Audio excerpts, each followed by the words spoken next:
Some of the older generation have been reminiscing about the 1981 Springbok Tour protests lately, so I'm going to briefly outline that story for the overseas audience.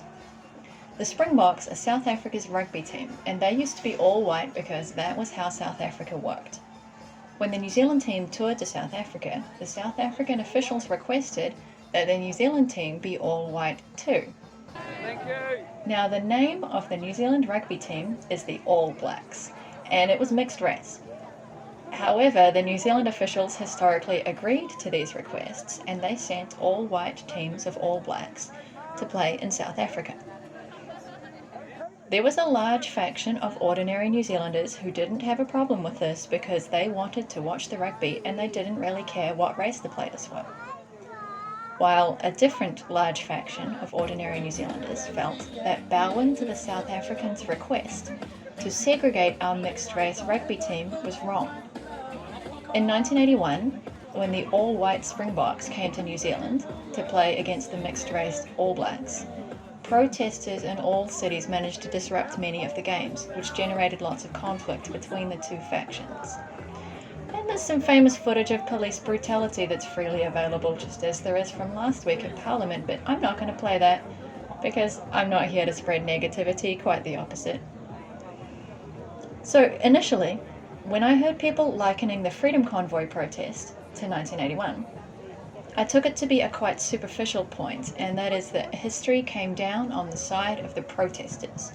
That's the people who were standing against segregation by race.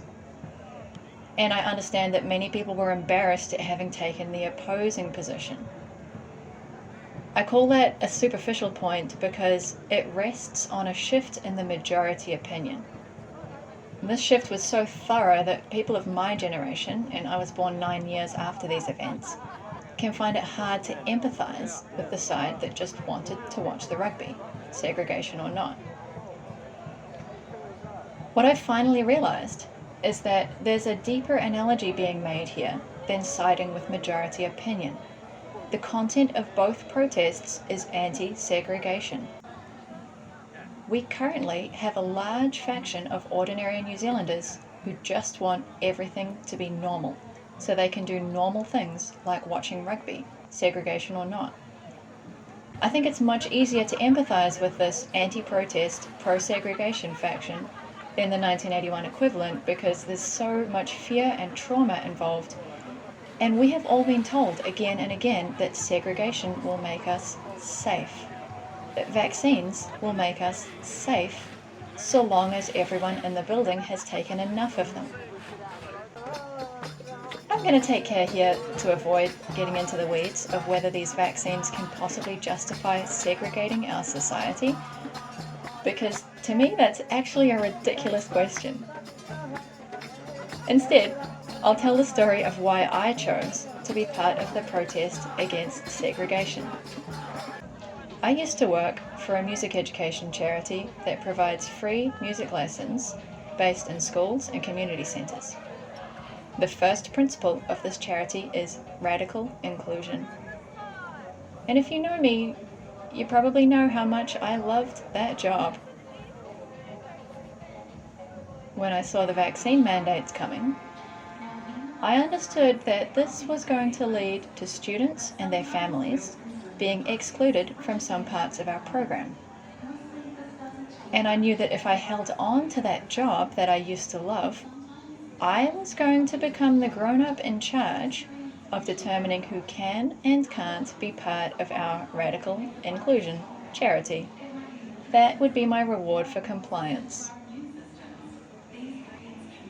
Some of my family suggested that I could take the vaccine and then keep protesting the passports.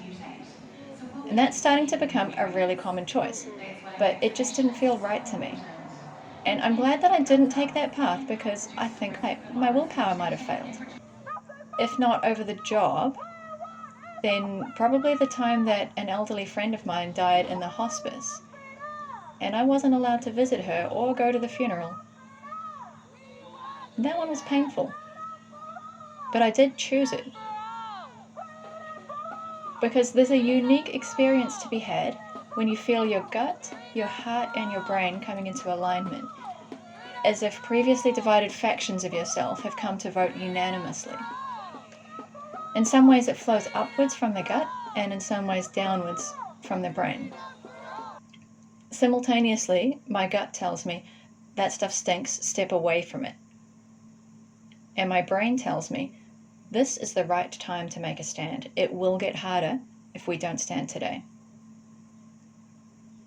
And there in the center, my heart says, this is worth it. Love wins.